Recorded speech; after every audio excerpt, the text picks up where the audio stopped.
हर चीज के पीछे बारकोड क्यों है आज? हर चीज स्कैन क्यों हो रही है आज? टिकट से लेके बॉडी तक स्कैन की जा रही है आज। क्यों हो रहा है? स्कैन सिस्टम इतना क्यों आया है? हर चीज के पीछे बारकोड, हर चीज के पीछे बारकोड। आपने देखा सदैव बुखार जांचा जाता है जुबान पे थर्मामीटर रख के। कोविड पे बुखार कहां चेक किया जा रहा था? सर पे मशीन लगा और हाथ में, वही जगह जहां पर बारकोड लगे। World is preparing. शैतान एक तरफ लोगों को एंटी क्राइस्ट से मिलने के लिए तैयार कर रहा है, वहीं दूसरी तरफ पवित्र आत्मा उसकी दुल्हन को तैयार कर रहा है। मैं आपसे पूछना चाहता हूं, आप सभी जाने ही आज ये बात, यीशु जब पहली बार आया तो वो गुनहगारों के लिए आया, लेकिन याद रखिए अब उसका दोबारा आना पापियों के लिए नहीं, धर्मियों के लिए होगा। लिखा है वह अपने पवित्र लोगों में महिमा पाने आएगा।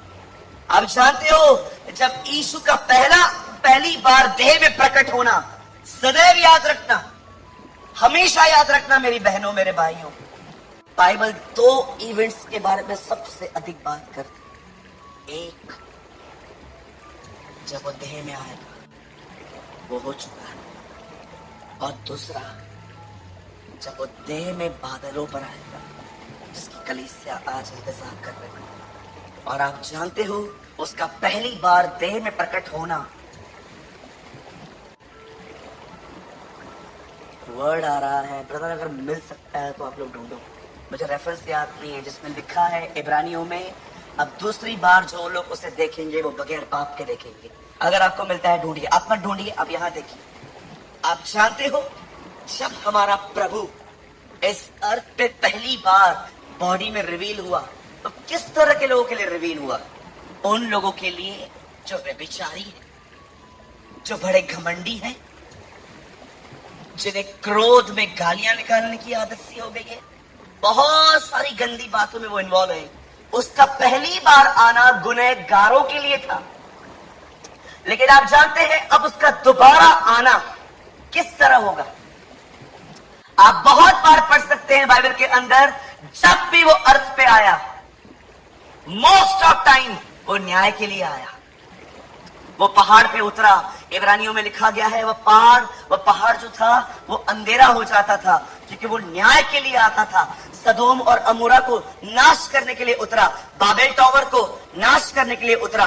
और आप पढ़ के देखिए, जब अब वो वापस आएगा वो अपने पैर जमीन पे नहीं, वो बादलों पे आएगा, क्योंकि वो न्याय के लिए नहीं आ रहा। वैसे ही मसीह भी बहुतों को पापों को उठा लेने के लिए एक ही बार बलिदान हुआ, और जो लोग उसकी प्रतीक्षा करते हैं उनके उद्धार के लिए दूसरी बार वो बिना पाप के दिखाई देगा। हिब्रू पहली बार हमने उसे कहां देखा? क्रूस पे मरते हुए। पर दूसरी बार अब वो गुनहगारों के लिए नहीं आएगा, अब वो उनके लिए आएगा जो तैयार होकर उसका वेट कर रहे हैं। आई लव दिस फ्रेज, जो लोग उसका इंतजार करते हैं उनके उद्धार के लिए दूसरी बार बिना पाप के दिखाई। अब आइए, जब वो धर्मियों को उठाने के लिए आएगा, आपको पता है धर्मी की खूबी क्या है? अब जब मैं इस बात का प्रचार करूं तो ये न समझो कि मैं ऐसा नहीं हूं। मैं पहले ही कहा, आज के वचन के लिए पूरी तरह से परमेश्वर के अनुग्रह पर निर्भर रहना। जानते हो धर्मियों की समझ क्या होती है? गलत थीम वर्ड में आइए, वह धर्मियों की समझ पे ले आएगा। बोलो धर्मी। अब जानते हो धर्मियों की समझ कैसे होती है? मुझे लगता है आज आपको कुछ बैठे बैठे कुछ ऐसा मिलेगा यहां पर जो आपकी जिंदगी बदल देगा। बोलिए आमीन, जोर से कहिए आमीन। आज से बहुत साल पहले दाऊद एक दानव से लड़ा, उसने उसे मार दिया। मारने के बाद वो फेमस हुआ। हर जगह पे दाऊद के लिए ये कहा जाता था, शाऊल ने तो 1000 परंतु दाऊद ने 10,000 मारे। ये बात सुन सुन के शाऊल बहुत जलन में आ गया। सुनिए,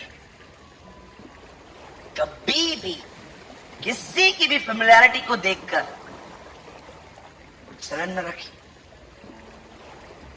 आप जानते हो, जब परमेश्वर आपके सामने लोगों को उठाएगा तब वो उनसे ज्यादा आपको देखेगा कि आप क्या सोच रहे।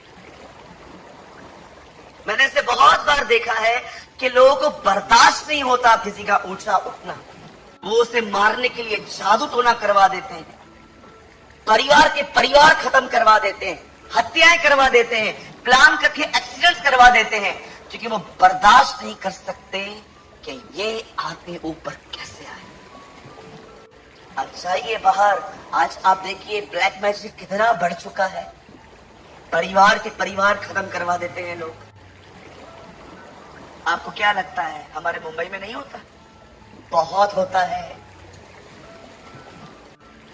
जहां पर मैं काम करता था, मैं वहां पर हर दिन देखता था कोई नींबू फेंक के जाते थे। मैं जहां पर काम करता था, मेरे बॉस के बहुत दुश्मन थे। मैं कई बार देखता था नींबू के अंदर कुछ क्या बोलते, टार्च नहीं तार कुछ डाल के फेंक के जाते थे ऊपर ऊपर। अब मैं तो मस्ती में आ गया था उन दिनों में। मैं आता था, बॉस बोलते थे अरे टच मत कर। मैंने बोला बॉस कुछ नहीं है, ये 15 रुपए डजन हो गया, उल्टा फ्री में मिलता है, उठाओ उसको, नींबू पानी में डाल के पियेंगे अपन।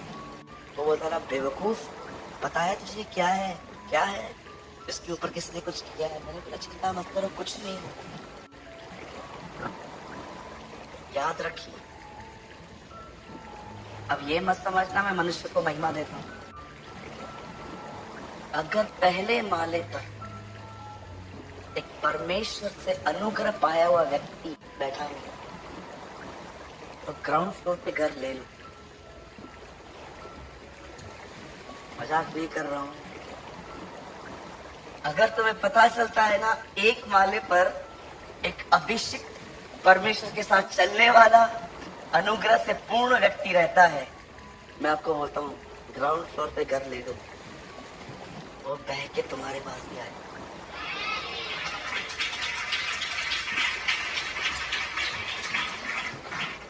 मैंने एक दिन अपने कलीसिया की एक बहन के लिए दुआ की। मैं सच में उसकी आत्मिक उन्नति के लिए प्रार्थना कर रहा था। मुझे प्रभु ने उसके जिंदगी के बारे में एक बात बताई। सूरज, सोच 500 लोग बैठते हैं यहाँ, सब आशीषित होते हैं, पर वो क्यों नहीं हो पाते? बोला क्यों प्रभु? बोला क्योंकि वो रॉन्ग फेलोशिप, कोई है उसके जिंदगी में जो उसके अंदर कंटिन्यू नेगेटिविटी इम्पार्ट करता है। दैट इज अ रीजन कि वो आज ब्लेस्ड नहीं हो पा रही है। खुदा मैं क्या कर सकता हूँ? बोल उससे अलग हो। और मैंने उनको बोला। आपको पता है कई बार आपको पता चल जाता है ये अंधकार है, परंतु आप अपने आप को अंधकार से अलग नहीं करते। वो बहन अलग हुई और आज वो ब्लेस्ड है। कभी भी याद रखना, जो व्यक्ति, मैं जैसे 2 चीजें कहना चाहता हूं मेरी बहनों, अगर आप अपनी मैरिज के लिए दुआ कर रहे हो कि प्रभु राइट टाइम पे मुझे एक सही लड़का मिले, तो मैं आपको एक सलाह देना चाहता हूं।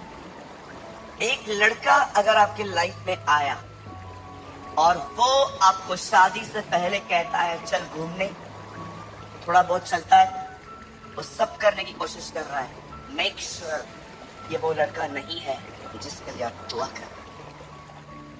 वैसे ही मैं आपको बताना चाहता हूं, वह संगति जिस संगति में लोग आपको नेगेटिविटी इंपार्ट करें आपके अंदर, पास्टर के प्रति, कलीसिया के लोगों के प्रति, अलग अलग बातों के प्रति, याद रखना यह संगति तुम्हें परमेश्वर ने नहीं दी है।